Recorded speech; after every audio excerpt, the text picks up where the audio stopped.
ગુજરાત ન્યૂઝમાં આપનું સ્વાગત છે। ડભોઈ હાઈસ્કૂલથી મોડેલ ફોર્મ તરફ જતા રોડ પર મંસૂરી કબ્રસ્તાન પાસે ખુલ્લામાં કચરો અને મૃત પ્રાણીઓ ફેંકાતા દુર્ગંધ અને દુર્ઘટનાનો ભય ઊભો થયો છે। નગરપાલિકા દ્વારા તાત્કાલિક સફાઈ કરવા લોકમાંગ ઉઠી। ડભોઈ વિભાગ હાઈસ્કૂલની પાછળથી મોડેલ ફોર્મ સુધી જવાના રોડ ઉપર મંસૂરી કબ્રસ્તાન પાસે શહેરમાંથી મોટા ભાગનો કચરો ત્યાં ખુલ્લી જગ્યામાં ઠાલવવામાં આવતા તેમજ મૃત્યુ પામેલા ભૂંડ કૂતરાઓ પણ ત્યાં રોડની સાઈડ પર જ નાખવામાં આવતા જેના કારણે રાત દિવસ દરમિયાન અવર જવર કરતા લોકોને ભયંકર દુર્ઘટનાનો સામનો કરવો પડે છે અને મોટાભાગનો કચરો ગંદકી રોડ ઉપર ફેલાય છે। નગરપાલિકા દ્વારા રોડ ઉપરથી કચરાના ઢગલા ખસાવે તેવી લોકમાંગ ઉઠી છે। જાણવા મળતી વિગતો અનુસાર ડભોઈ નગરપાલિકાના સત્તાધીશોને રહીશો દ્વારા છેલ્લા ઘણા સમયથી મોડેલ ફોર્મ જવાના રોડ ઉપર ખુલ્લા મેદાનમાં મોટાભાગના ડભોઈના ગંદકી અને કચરો અને મૃત્યુ પામેલા કૂતરા ભૂંડોને નાખવામાં આવતા હોવાના કારણે આ ગંદકીનો કચરો રોડ ઉપર આવી જતા કબ્રસ્તાન મંદિરે અને મોડેલ ફોર્મ અવરજવર કરતા લોકોને રોડ પર પસાર કરતા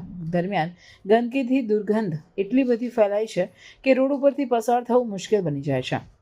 આ અંગે વારંવાર રજૂઆત કરવા છતાં પણ કોઈ પ્રશ્નનો નિકાલ આવતો નથી। આ રોડ ઉપર મોટું કબ્રસ્તાન આવેલું છે અને મંદિર પણ આવેલું છે તેમજ મોડેલ ફોર્મના 80 ઘરના પરિવારો રોજ અહીંથી અવર જવર કરતા લોકોને મુશ્કેલીનો સામનો કરવો પડી રહ્યો છે। જો રાતે દરમિયાન મયત થઈ જાય મયત લઈ જવામાં પણ તકલીફો પડે છે અને મોડેલ ફોર્મ આવતા લોકો 7 વાગ્યા પછી અંધારપટ પણ છવાઈ જતું હોય તેને લઈને રાત્રે અહીંથી આવતા લોકોને પણ ડર લાગે છે જેને લઈને રાહદારીઓને વાહન ચાલકોની માંગ ઉઠી છે કે જ્યારે આ રસ્તા પર ગામમાંથી સાફ સફાઈ કરીને આ રસ્તાઓ પર કચરાના ઢગલા હોય જેને લઈને પશુ પક્ષીઓ રાત્ર દરમિયાન કૂતરાઓનો પણ ત્રાસ જોવા મળી રહ્યો છે તો વહેલી તકે નગરપાલિકા તંત્ર તકેદારી રાખી સ્વચ્છતા અભિયાન હાથ ધરે તેવી લોકોની માંગ ઉઠવા પામી છે।